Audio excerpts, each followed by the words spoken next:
Any health-related information on the following show provides general information only. Content presented on any show by any host or guest should not be substituted for a doctor's advice. Always consult your physician before beginning any new diet, exercise, or treatment program. In a world where Big Pharma writes the script, it's time to believe. Biohack. Become. We're here to explore the truth about healing that exists outside the broken medical system, to give you the knowledge, the community, and the strategies you need to become the hero of your own health story. Your guide is a biohacking entrepreneur, a near-death survivor, and a cancer warrior navigating his own healing journey. Founder of BiohackingVille, Exodus Strong and QE Strong. Your host, Rob René. This is BiohackingVille, where the medical system has failed us. One man is leading the rebellion to reclaim. I look at cancer as a messenger. I look at cancer as an opportunity. I look at cancer as a herring, like a red herring or a canary in the coal mine, telling us that something is out of rhythm, something is out of balance in the ecosystem inside of us, but also the ecosystem outside of us. And that how we were intended to function, it's nearly impossible to do so today in our modern times, unless you go to great lengths to change that. Melanoma is an interesting character. Like, it's a lot of people think of it as a skin cancer, but I always try to remind them that it actually is not at all a skin cancer. It's actually a very systemic cancer. And even though it might express on the skin, it's very much a systemic issue, because, like, really, where would you have had sun damage on your ankle? Exactly. You know, it never sees the sun comparatively. Exactly. And so that's that place that typically some of the patterns we look at is just a dysfunctional immune system, which that's why you're getting some immune therapies now. That would be like one of my comments to you would be to maybe work with one of my colleagues that have trained who can assess your immune system to even see if you're able to engage with your immune therapies. Because if you're 3 treatments in and you're not seeing a big shift, that is a clue to me that you may have a few things going on, such as chronically low vitamin D. So making sure you get your vitamin D levels tested. Yeah. If you're below 50 units, you're below 50, you're not going to engage with any immune therapy. Gotcha. So that's just. I've been taking quite a bit of vitamin D, so I'm assuming that the levels are good. I'll validate that. I assume that it's good, but if you have certain single nucleotide polymorphisms, certain genes, then I might not be processing it. Exactly. So that's where you can find workarounds if that's the case. Okay. The other thing is, I saw there actually on the back shelf there, your COVID-19 lies, like knowing if you've had an injection or an infection, that's really been a big driver. Melanoma has really taken off since the COVID era. Yeah. It's very immunogenic. It stimulates, even if you've had the injection and the infection, and the shedding spike protein work on all the same receptors. So it doesn't matter if you had the infection naturally or the injection, or even shedding from somebody else's infection or injection. It could be interacting with your immune system in a way that you might have had certain genetics or certain immune predispositions that made you more vulnerable. So some things there. It's just some interesting, like, learning more about your uniqueness. That's what I'm finding about just due to cancer as of 7 months ago. And so I've been digging in and learning and researching, and man, melanoma is so different than every other cancer, right? And oh my gosh, I started off with the keto diet, right? Thinking that was the right thing to do for cancer. And then the more I learned about melanoma, and then I have the BRAF mutation. I was just going to ask so ketone bodies are not a problem, but a high fat, low carb diet is for BRAF, but melanoma is still very insulin driven. So you still have to be carb restricted and insulin restricting. So you can do that with just fasting or carb restricting, whether you're doing it through more of a Mediterranean or whatnot.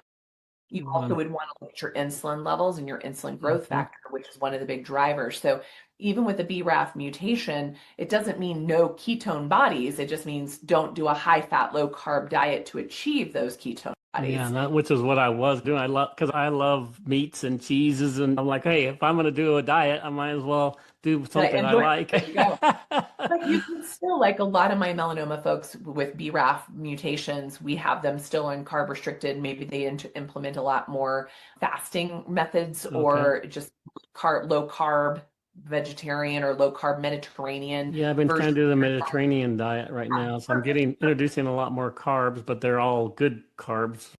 Yeah, you still got to lower it. So that's why getting a baseline of your insulin and your Okay. hemoglobin A1C and your insulin growth factor can tell you how strict you need to be in that department. Okay. So you're not guessing. Yeah, And so that's a great those idea. would be one. So like looking at your vitamin D, looking at your insulin growth factor, C-reactive or hemoglobin A1C, then you'll know how strict you have to be. And then looking at how your immune system is functioning. There's actually a really cool test out there by a company called Cyrex. Yeah. Dr. Rich Donnie, he's an immunologist by training, very fascinating fella. This test is called the lymphocyte map test. Okay. What it will tell us, Rob, is there's basically 13 main patterns or expressions of your immune system. Yeah. And it can show us exactly how your immune system is behaving. Oh, and wow. then it tells us how do we engage, how do we harness the power of your immune system or re-engage it if it's off. So for instance, if someone's, pardon, I had a little stall. Can you hear me okay? Okay.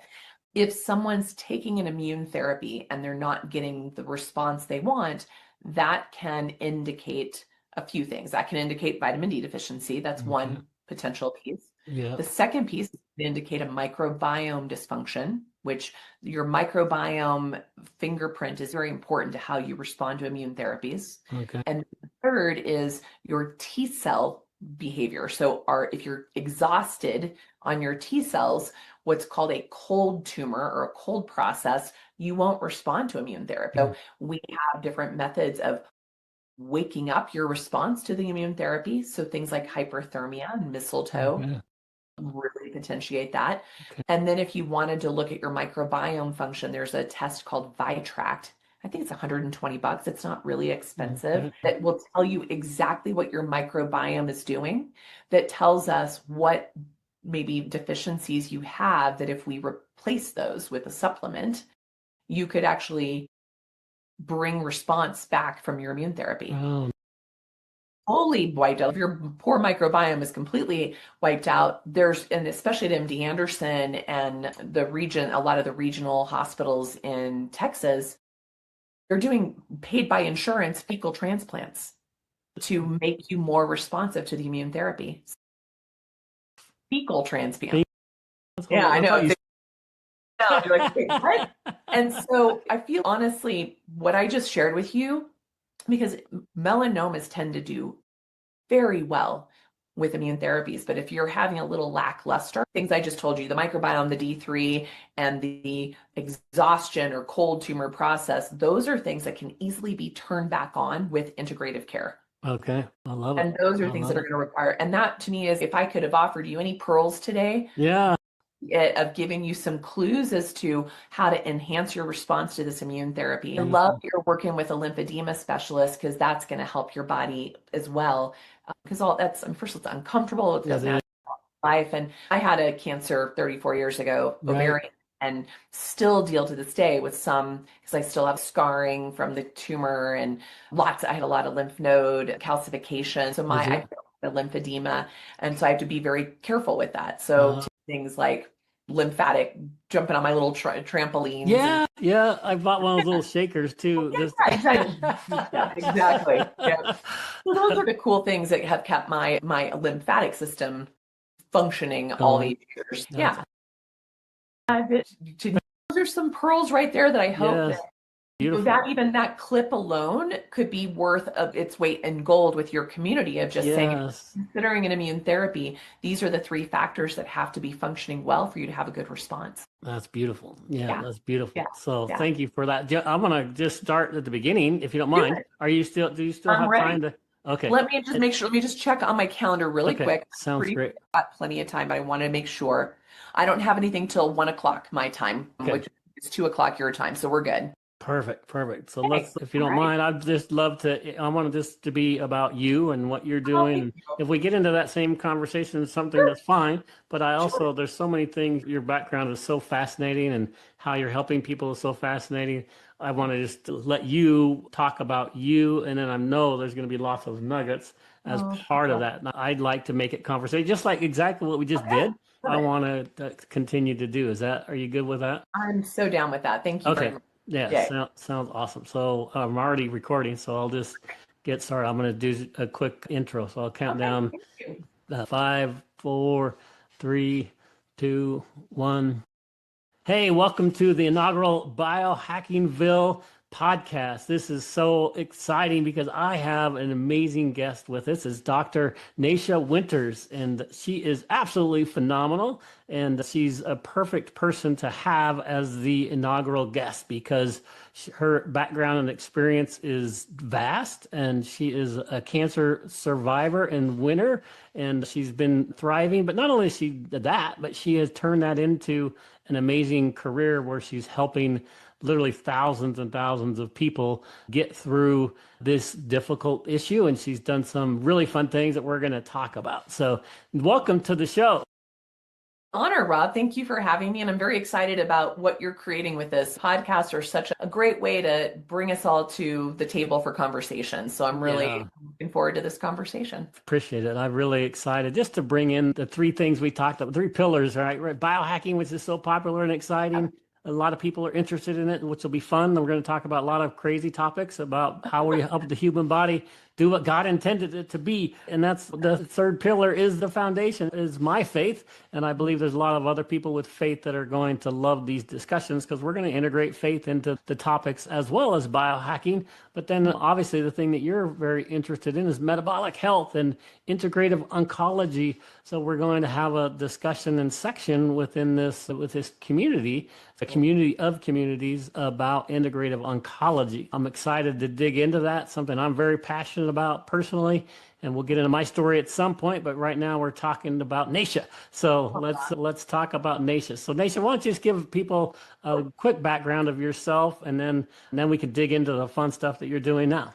Okay, perfect. I, like you, joined the Cancer Club many decades ago. I am, at the time of recording, I'm just shy of 34 years out from a terminal diagnosis of end-stage ovarian cancer. Amen. Amen. Exactly. Congratulations. That's so cool. Yeah.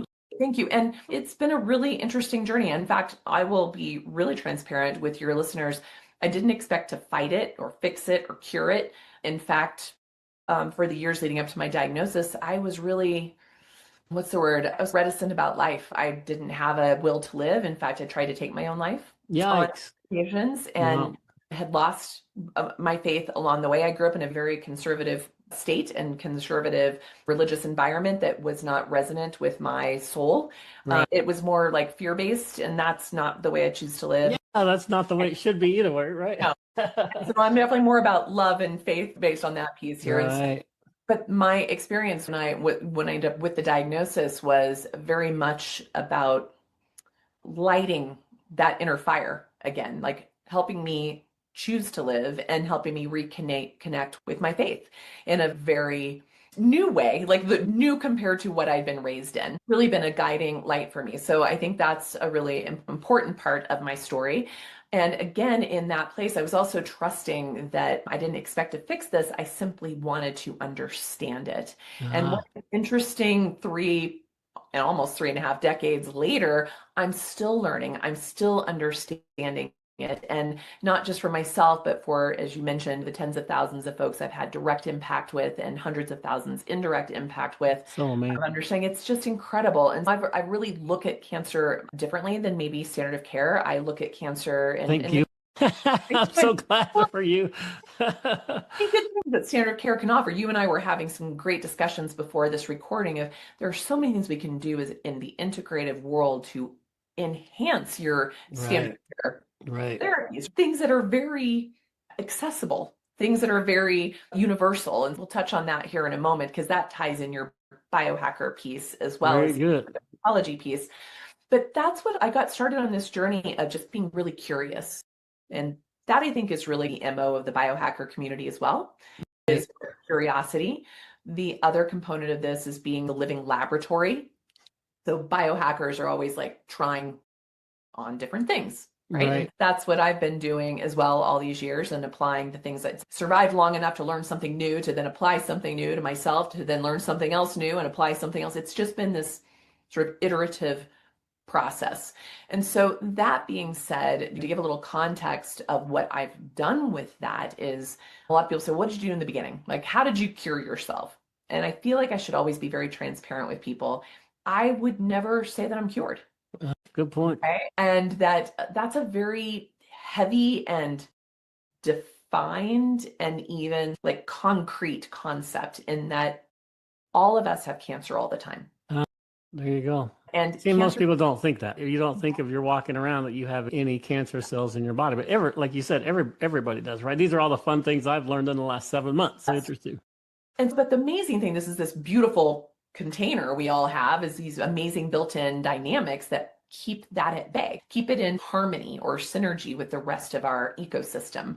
And so that is the place that when cancer expresses, there are different reasons for why it expresses. Yes, we might all end up with a particular cancer diagnosis. So if we took 10 women with stage 4 ovarian cancer, there would be 10 different reasons for why they have it. Or 10 men with melanoma, there'd be 10 different reasons for why they have it. And our approach in standard of care is to treat it as a single target, single treatment. And when a single cause, or of course, standard of care says that it isn't, it's just a genetic disease and it's just bad luck and there's nothing you can do about it.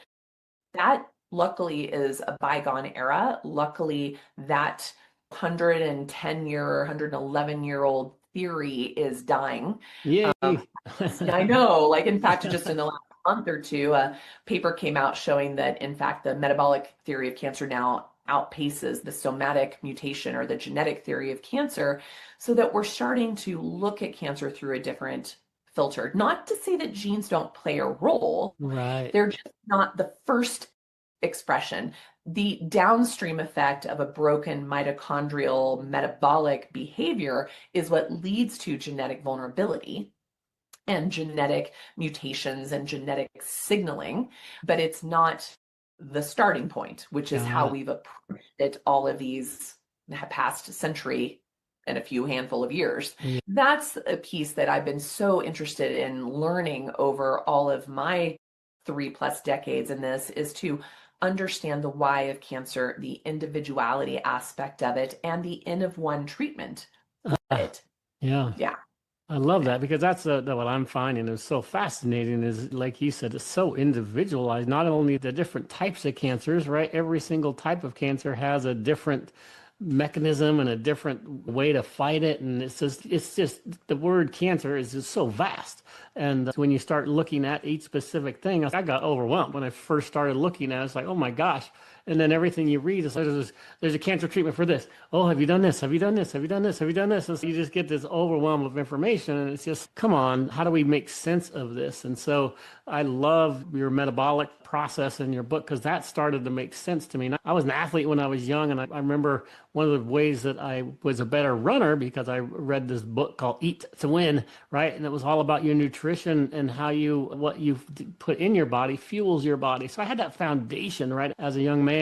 And then the last 5 years, I've been trying to help people with their health, and ever since the pandemic hit. And so just understanding that metabolic process totally made sense to me. I'm like, okay, that is how you have to work on this. And so obviously supplementation and just the mitochondrial process, and actually what you're feeding your body and how your body then does process it, is the way I started looking at how I'm going to combat mine. I love and I've been learning a ton from you, so I'm excited to dig into some of your processes and some of your books that you've written. But then also you have spent an enormous amount of time training a lot of other integrative oncologists, and that is so fascinating, because like you said, not only are you having an impact on thousands, you're having an impact on hundreds of thousands because of the impact you're having on other people. One, thank you for that, but let's dig in to talk about a little bit of, what do you want to talk about? Your books? What's the next step you'd like to talk about? Curious, like your listeners, like being this is your inaugural discussion, I want to weave together a little bit so people may have some context. So Perfect. you've got these individuals that are listening that are curious consumers of this information. Yep. And many may be coming from, you said, like 3 different camps. One of maybe they've had a cancer diagnosis or they're just interested in integrative oncology. The other is they may be biohackers and they're all about optimizing their health. And others may just be faith-based who are very much like, how do I take care of this temple? How do I do about this? And getting back to that. So one thing I'd love for your listeners to know is I feel like we've made more headway into the understanding of cancer in the last 10 years, thanks to the biohacking community. That's awesome. That's awesome. Very interesting. I've been going to medical conferences for decades, right? From conventional, the big ASCO, Super Bowl of standard of care oncology conferences, to the more integrative or alternative cancer conferences and everything in between, to understand that I think people, when they're so in the weeds looking at the tumor or the tumor pathways or the tumor cells, they miss what's wrapped around that, which is the terrain, the microenvironment, but also the individual, the being, and their thought process, their belief systems, their daily lifestyle choices, even who they hang out with, right? Impacts the expression of their health or disease. So I want people to like think in context that these really are this seemingly unrelated trifecta that Rob is bringing together in this BiohackingVille. They're actually very woven, seamlessly woven together. So I just think that's really fascinating and want to reflect that back to you and to your listeners. And so when we think about cancer, most people are still today, when I speak at conferences, especially when there's lay people involved, and even when there's conventional medical practitioners and even alternative medical practitioners, everyone's still under the belief system that cancer is simply a genetic disorder. Dr. Theodore Bovary in 1914 coined the term somatic mutation, which said, hey, the start of cancer is a genetic derangement and basically bad luck, and there's nothing you can do. It just turns on the mechanism of cell proliferation, and basically it just goes until the organism dies. And that's just a very kind of dark and lack of hope.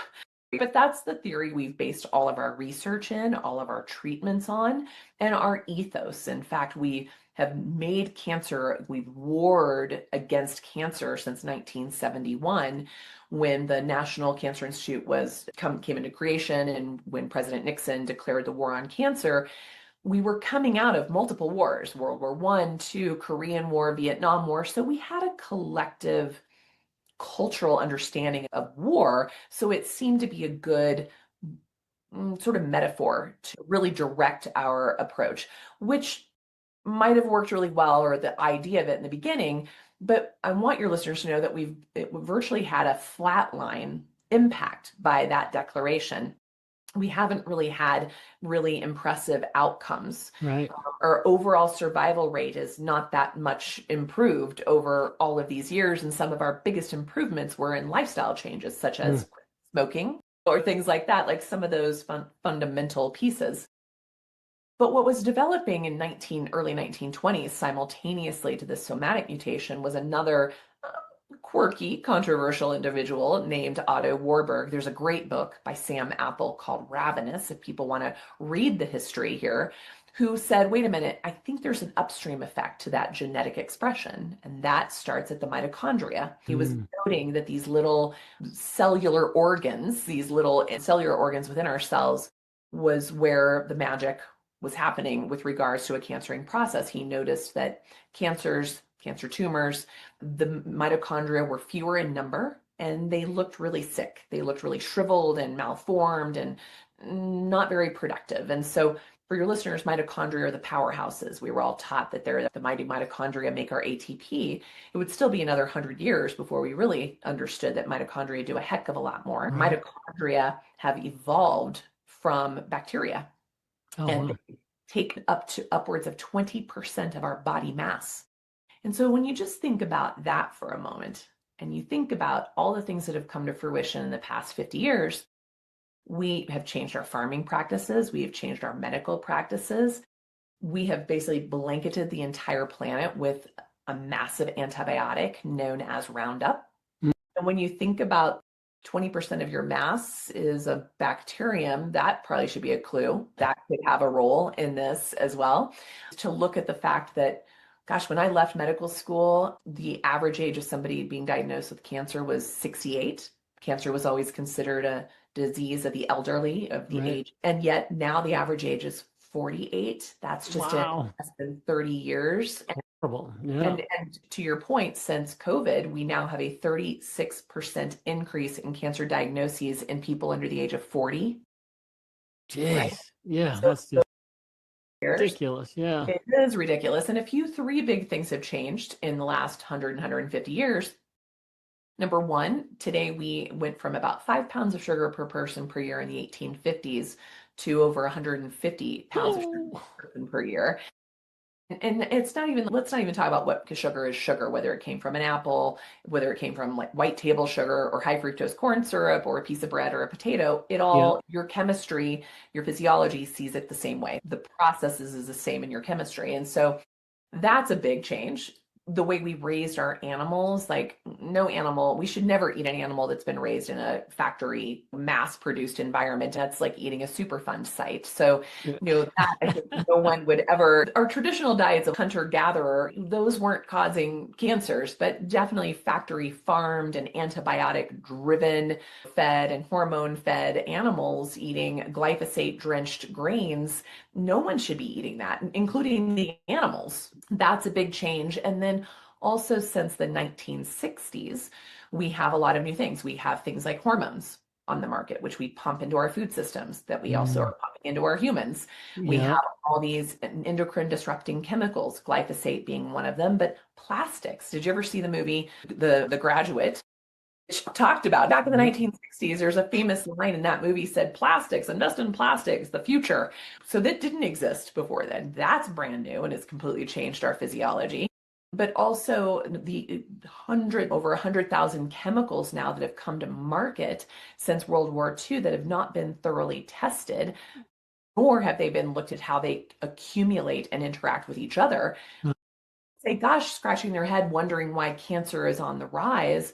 There's a multitude of reasons of why. And even the American Cancer Society describes cancer itself as a combination of hundreds of diseases. So why do we continue down the path that this is, number one, a genetic disease, or that there is a single target and a single cure? That's how we've invested all of our energy and our resources, and it will never change. The real change is when you start to question why. And the why for you individually. So before we started recording this, I was talking to Rob about his own journey. I'm sure you'll share either here or at another time with your community, but ultimately there's a few kind of trends or patterns that may show up with certain cancer types. So for instance, melanoma is very immunogenic. So there tends to be some dysregulation of the immune system as a baseline. And that often involves things along vitamin D levels, and appropriate ability to absorb vitamin D from both the sun, but also supplementation. And also issues of history of immune dysregulation, such as autoimmunity or allergic responses may have played a role. There can be genetics with regards to something called HLA, which is the human leukocyte antigen, also creates some predispositions. And then the microbiome, we've talked about that a little bit before the recording as well, that we now understand the microbiome is the bulk of our immune system, interacts there.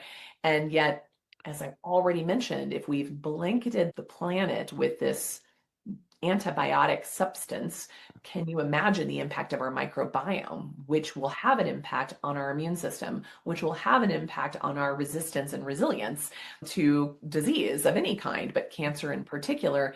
It's no wonder that 1 in 2 of us globally are expected to meet a cancer diagnosis in their lifetime today. What? I haven't heard that one yet. Oh my gosh.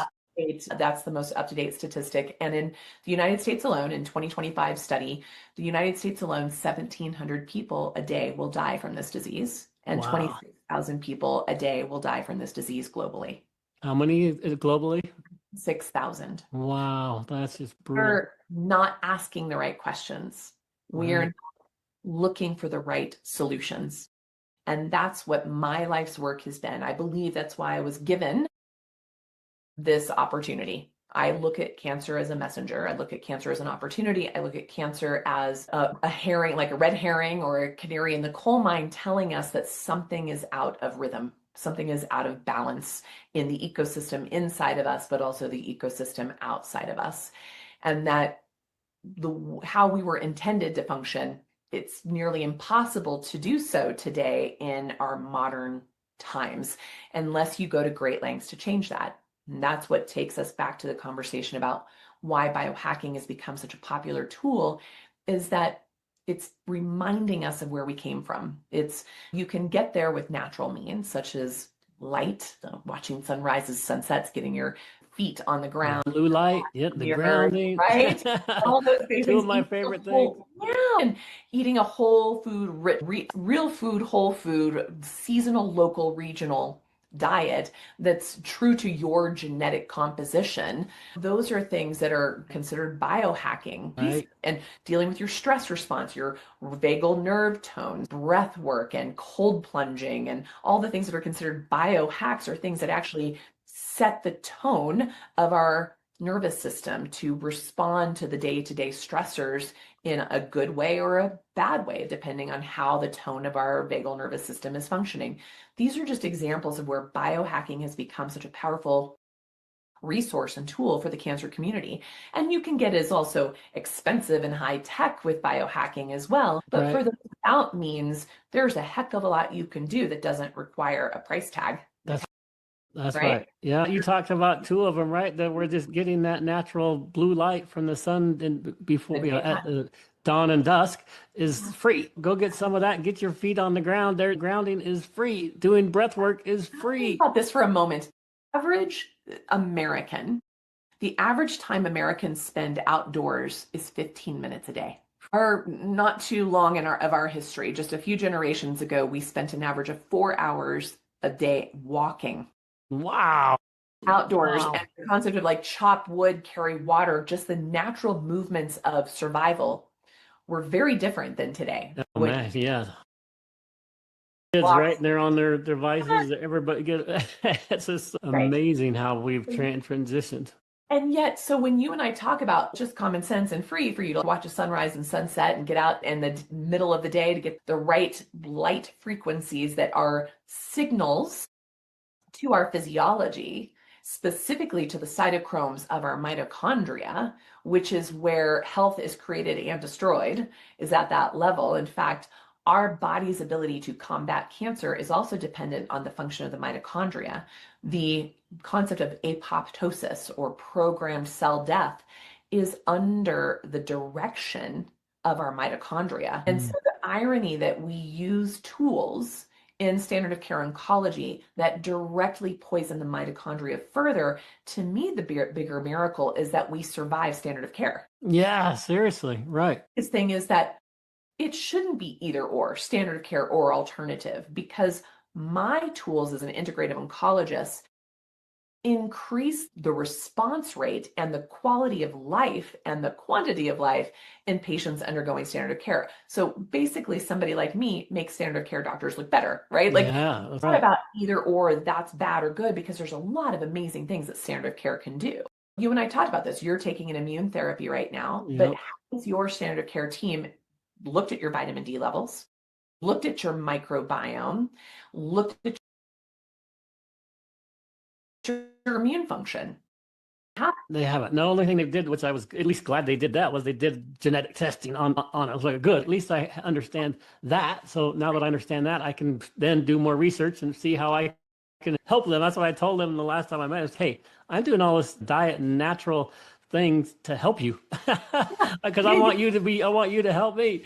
So. Yeah, absolutely. And here's the irony is that if you might be getting the best of what standard of care has to offer based on your genetics. Hey, my tumor type has this personality and it fits with this particular targeted therapy beautifully. But if the environment that targeted therapy lands in is not responsive, then it's all for nothing.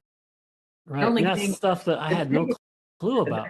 That's Right. so fascinating. If your body's not accepting of that, it's just going to, just like these that you mentioned earlier, the genetic disposition of your body. It some people might not process that vitamin D like correctly because of a genetic predisposition. Not I'm supplementing with vitamin D, but hey, have I gotten myself checked to see if I'm actually processing that? Exactly. No. So I need to do those types of things to give me that information. You went down the path and we talked about, I think, two of the three, maybe you brought the third one into the thing. The first one was vitamin D, and then the second one was microbiome. What was the third one?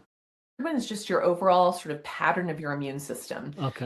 You can do a simple surrogate test with just a CBC, which is a complete blood count, which a direct-to-consumer lab might cost you $12 to get that test, right?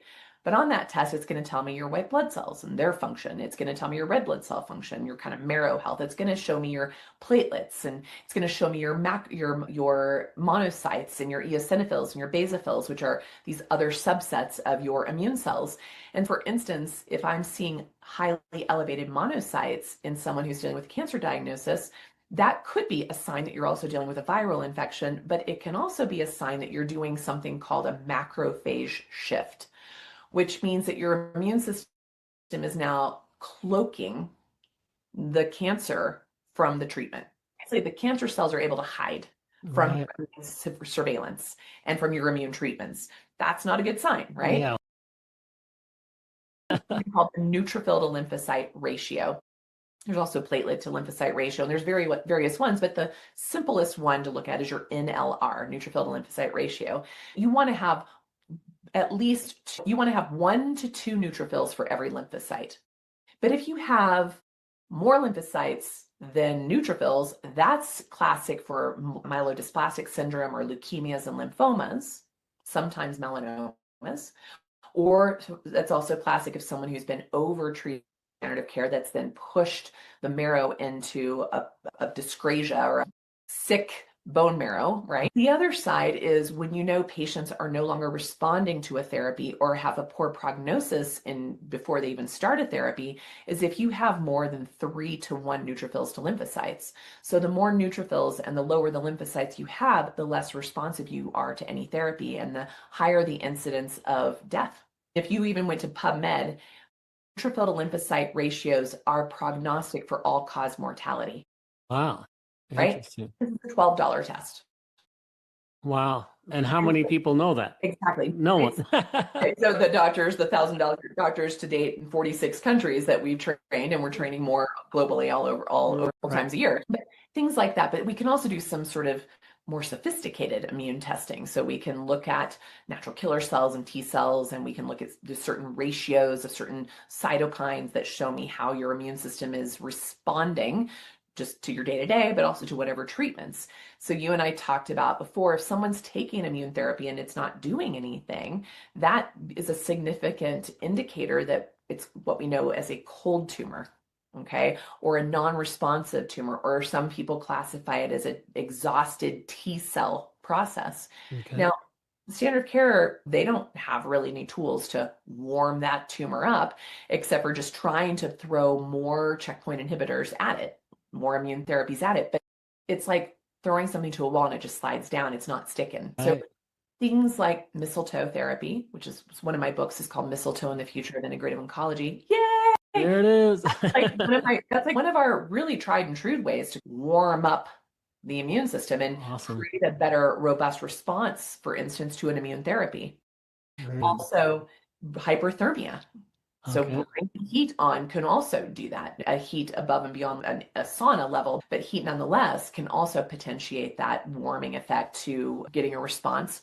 Is it cold as well? Is it cold and hot? Or But hot more so, like the really? heat Okay. is what's impacting the heat shock protein and the hypoxic inducible factor, which are the big things that are blocking the tumor's response to these immune therapies. So we can overcome that with things like fever induction therapies. Which is what the basis of mistletoe is. Got it. Right? 'Cause Exactly. I'm learning that. I'm reading the book. It's fascinating. So I love there's an entire chapter just on fever physiology and understanding that. And of course, that's the other thing here. What have we done for the past 50 years in medicine? We've suppressed fever. Not a good idea. That was not a good plan.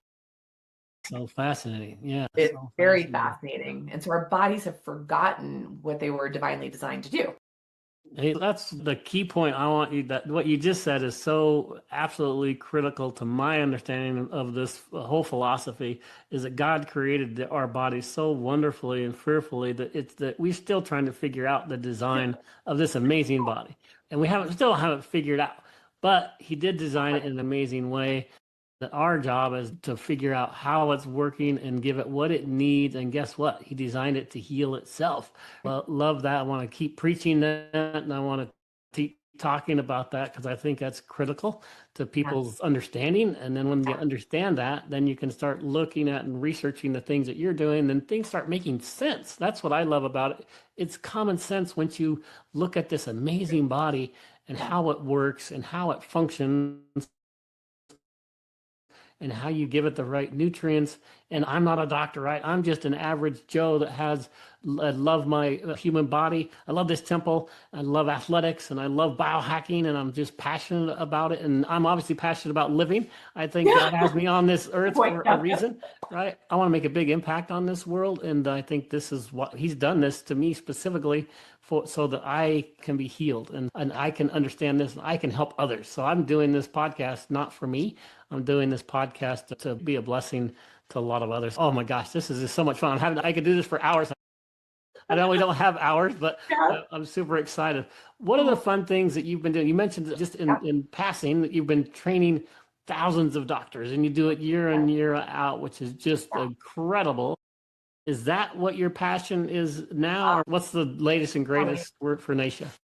After my own diagnosis and the first decade of my diagnosis was literally, I felt like every day was a plight of survival. And so it took me a long time because back in 1991, there was no Dr. Google, there were no podcasts, there were no forums. The only information on alternative cancer care were very antiquated, at best, thoughts and approaches out there. We didn't have the research, we didn't have the metrics, we didn't have the understanding that we do today. In that, one of the things I learned early on is that I wanted a place that I could have gone where I could have access to the best imaging and the best diagnostics and the best blood and tissue biopsies and the best lab testing and the best functional medicine testing. But I also wanted to go to a place where I could also have my biopsy. And if I needed surgery, great. And if I wanted to use radiation or chemotherapy or targeted therapies or hormone blocking therapies or immune therapies, great, all under one roof. But I also wanted a place where I could go where I could get access to things like high dose IVC and hyperthermia and hyperbaric oxygen and PEMFs and photodynamic therapy and photobiomodulation and sonodynamic therapies and histotripsies and all these other really amazing tools. But I also wanted a place that was also clean and healing. I needed a place that was very thoughtful about the food and the water and even the building materials of the environment in which I was seeking healing. I spent the past 3+ decades traveling around the world looking for that, and it doesn't exist. That's incredible, right? How sad is that? It is sad. And there's a lot of places that come close. There's like places that have a lot of the recipe, but they're missing a few key ingredients. And so my mission and vision has always been to build this. And we have been donated the land in Southeast Arizona as part of a 1,200-acre organic regenerative farm, an intentional community that is moving through the lens of showing people how to live healthy on an unhealthy planet and being a model and a pilot for a new hospital system. And so this is going to be a 150-bed residential hospital and research institute focused in metabolic health in general and metabolic oncology in particular, literally on a farm. Cool. And hardwired in and very thoughtful in our building materials. Our amazing architect on my podcast, Metabolic Matters, people could go and have a listen to my discussion with AK and our discussion about biophilic design and clean green building materials and creating sanctuary in any living environment. So that's something that has come from this. But I realized about 10 years ago that, yeah, I could build a hospital, but if no one's there to work in it, that doesn't serve us. Right. And so having a physical container is only as good as the people that can, as the material or the education of the people working there. And the current system is flawed. I spent the first 20 years of my career trying to fix the medical system and realized that was pretty futile. So instead, about a decade or more ago, decided to actually just build a new one. That's as you. beautiful. There you Yeah, go. that's where it started really transpiring that we have to really change our understanding of oncology, and we need to ask different questions, and we need to really focus more of an N of one, this concept of very personalized, precise medicine. We give a lot of lip service to it, but we don't actually apply it in today's model. Our medical systems, our EMRs, our financial insurance models, they're not geared to an N of one process. So we've had to fully leave that box and build a new system. And so from that, I've been training clinicians and allied health professionals and patient advocates. So a lot of people like you, Rob, who've been on this journey saying, my passion, my pain is now my purpose. So how can I take this and do something with it? So we do 2 cohorts a year for clinicians, for allied health professionals. That'd be like your nurses, your dietitians, your occupational therapists, and then our kind of layperson, our advocates that have walked this journey or maybe been a patient themselves or a caregiver for somebody who really can be the liaison between the patient and the clinician, and a really powerful, help people really be successful at applying this approach in their own lives. So that's something we're very passionate about. Education is an empowered patient is a hard to kill patient. There you go. Yeah, right. Empowered clinician is a hard to influence with big pharma, big ag. And so this is the place where this brings back critical thinking. This brings back curiosity. This brings back data over dogma. This brings back a whole new way, a new lens of looking at the individual and applying other tools in more unique ways to that individual. So a quick example is radiation therapy. Like we know radiation as is a known carcinogen. So can we do radiation better? Yes, we absolutely can. So first of all, we can use lower levels of it in a patient who is in a insulin restricted state. So when patients have high insulin or glucose levels, their cancer cells are virtually unharmed by the radiation. Wow, interesting. They're desensitized to the radiation. So the only thing you're really getting out of that is more damage to your healthy cells and making the cancer cells even more aggressive. So yes, it can maybe shrink it for right away, but remember, it'll shrink it down to a point, and then what's left behind comes back bigger and angrier, right? So we can potentiate radiation by using things like high dose melatonin, lots of literature data behind that, having the patient in a fasted state and maintaining a low carb lifestyle all the way through radiation therapy and for 6 to 12 months after to really harness the power of that. We can have the patient get a little bit of oxygen, whether it's through a hyperbaric or insufflation or even breathe by oxygen within 20, 30 minutes of going into their radiation therapy, which potentiates and opens up the pores to the tumor to get the radiation in there and protects the healthy tissue around it. We can even have the patient take a bump of exogenous ketones 20 to 30 minutes before their radiation, which will also potentiate the radiation therapy and protect the healthy. So that's the example. That is not alternative. That should be standard in every single patient undergoing radiation. Makes total sense. But the way our system is set up, they won't do that. And it would be so easy to literally have a little, while the patient's sitting in the waiting room waiting to go get their radiation, to be huffing on some oxygen sitting in the waiting room. And instead of giving them a cup of juice, give them a cup of ketones, take while they're sitting there waiting, and then they walk in, they have their treatment, and they like that. It's that simple. That's just one example of how we can make standard care work better. We've now learned that you and I talked about immune therapies will not work if the microbiome is not intact. Gotcha. Yeah. Will not work if vitamin D levels are low. Will not work if the immune system is already off, right? From get-go. So those are things like we can, as integrated clinicians, we can reintegrate your immune system. We can re-educate and modulate it. We can support and change your microbiome. We can raise your vitamin D levels. Now you're responding and humming along beautifully with your. That's what's so fascinating is you literally can look and see what the areas of your body is lacking and or what it's not producing. Maybe it's because of genetics. Maybe it's just because of lack of supplementation or lack of the food that you're eating or the bad water or bad air that you're breathing, etc.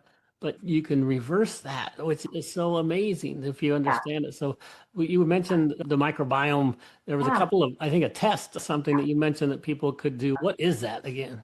A lot. So a lot of the big academic institutions are actually now doing research in exactly what I'm talking about. This is not woo and esoteric. Yeah. If you today went right now and typed in PubMed and typed in immune therapies and microbiome, you'll get hundreds of papers and hundreds of research trials in this. Good. not obscure what I'm speaking to. But so there's a lot of those institutions are actually doing their own in-house microbiome testing, but there's other companies. And one of my companies I really like is one called Vitract, Vitract, and they can actually take a look at your microbiome and see what's missing there that could actually enhance your response to immune therapies, for instance. Very cool. Very cool. I love that. It's exactly where I get excited. It's like, this is no longer either or, it's an and. These should be brought together. That is the future of oncology, is truly this integrative model. And so hospital was the dream.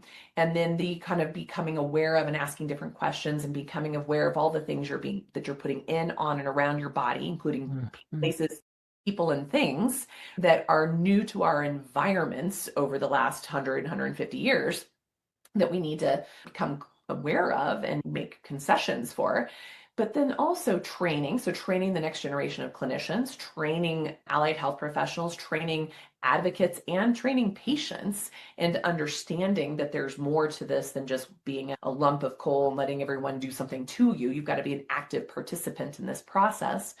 But we've also created a data platform. And so that's one of the things that we understand that it takes a lot of information to understand you. For instance, Rob, like for me to understand you, I'm wanting to look at your personal and medical history, your family history. I want to look at your single nucleotide polymorphisms. I want to look at your tumor personality. So your blood biopsy, your tissue biopsy.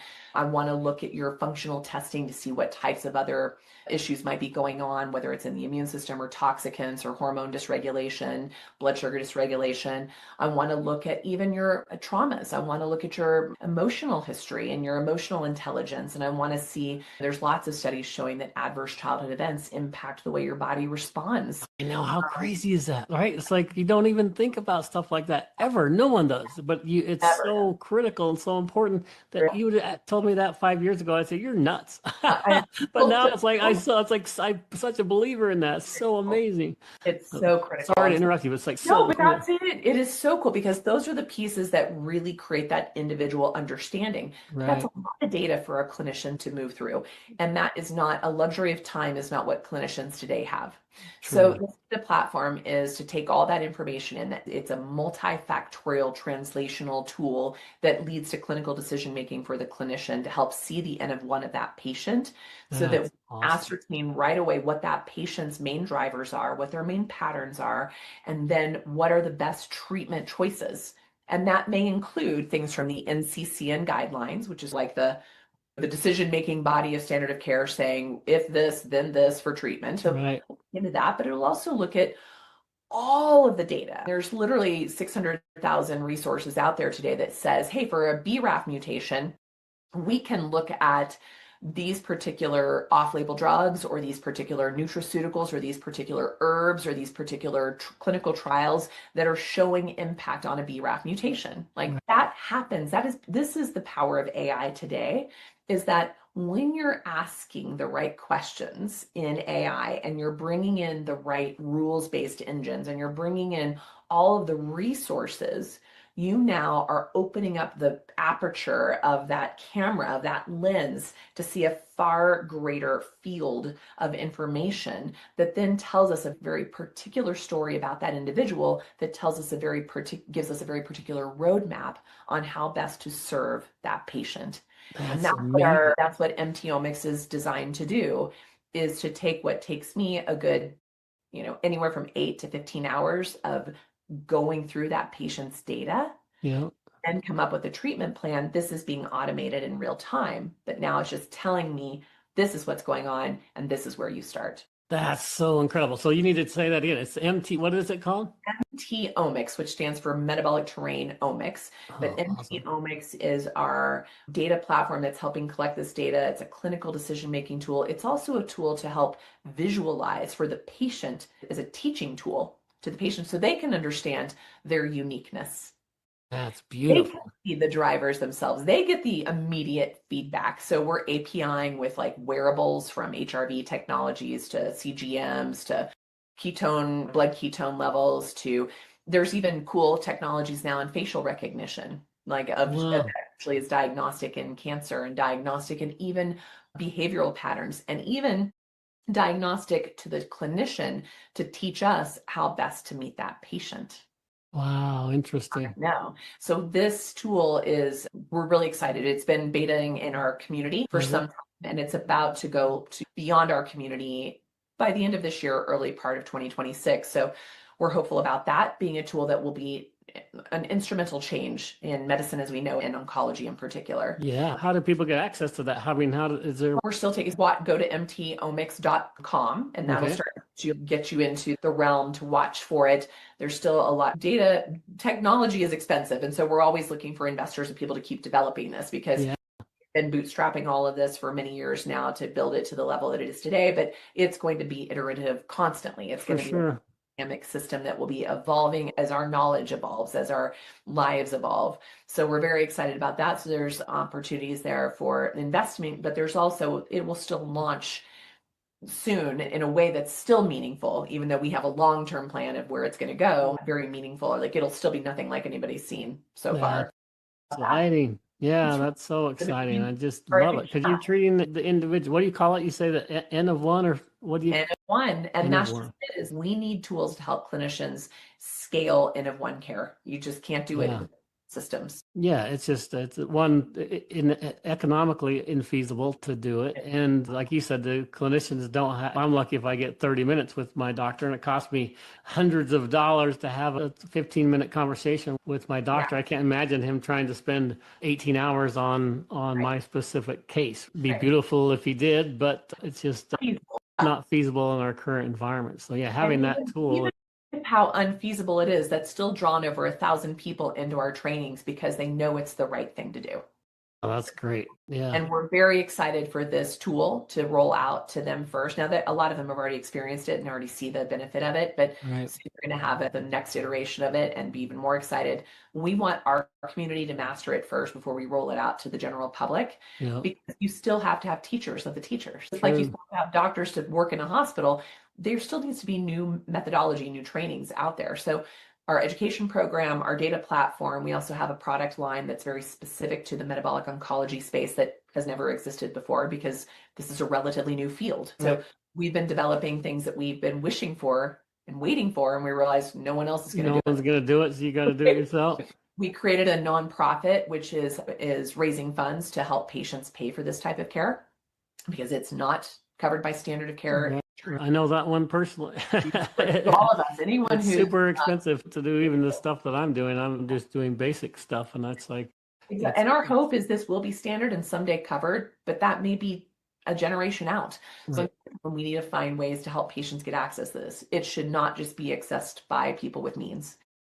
That's one of the things we raise funds for. We also raise funds for, we have a lab, a research institute, and a lab where no one's willing to do the research on the things that will actually make a change, because they're not the big blockbusters. They're not going to be bringing billions in the pharma. They can't patent it, so it's like they're not going to invest the time and effort and money to do it. So we've created a nonprofit, non-industry beholden lab to do these types of research, not just for our interests, but for other institutions and other individuals and other family foundations that have curiosity that says, okay, no one's willing to fund this trial, so let's use this group to do this research. So that's mtih.org, Metabolic Training Institute of Health.org. Our education program is Metabolic Regen, and our comment is you educate to regenerate. Is that where the people go to be either the clinician and or the advocate? Is that okay?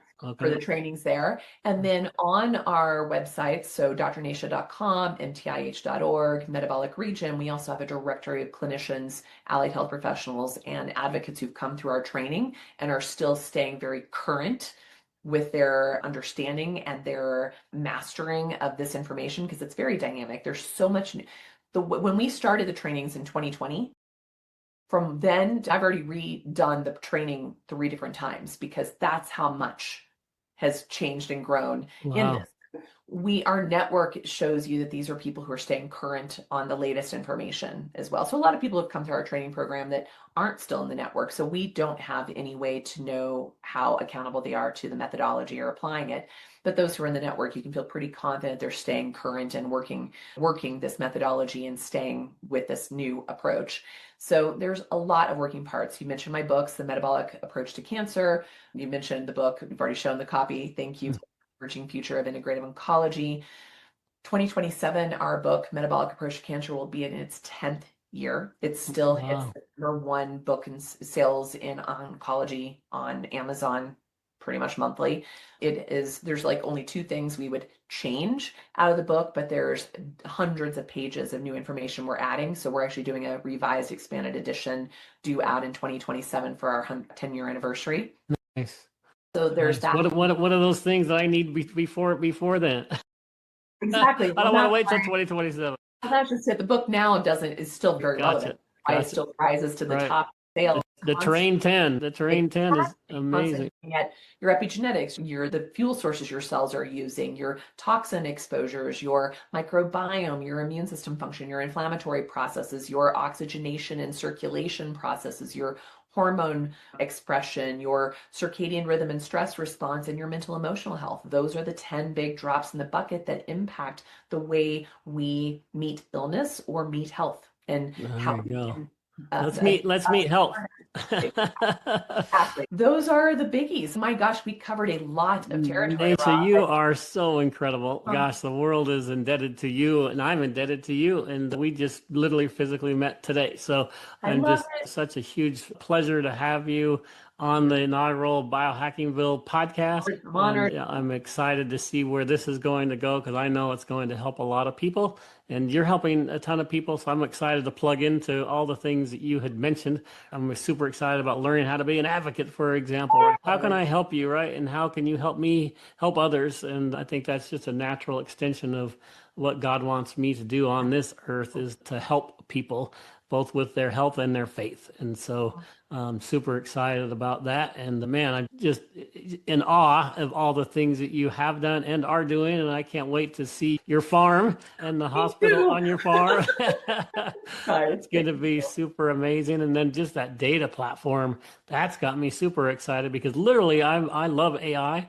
I love technology. I'm creating my own AI agents. And I'm like, how do I train these agents to do these things? And I need information, right? I need the data that can then give it the appropriate responses. And a lot of that data is big pharma oriented and research oriented, and it's just bad data. So garbage in, garbage out, as they say, right? So to have the good data underlying those technologies is going to open up such an amazing world, like you mentioned. So I'm super stoked about that as well. And I'm hoping I can plug in and help you from that perspective and just help with technology. And I'm praying that BiohackingVille becomes a big platform for a lot of the things that you're doing in the future. So thank you. God bless you.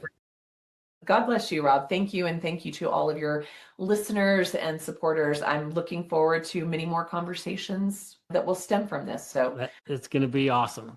Thank you very much. Thanks for being on the BiohackingVille podcast. Signing off. Remember, if you have air in your lungs today, God has a plan for your life. Believe, biohack, become. Don't forget to subscribe so you never miss an episode. Join the community and get the show notes at biohackingville.com. Follow us on all social media platforms at BiohackingVille. Until next time, believe, biohack, become.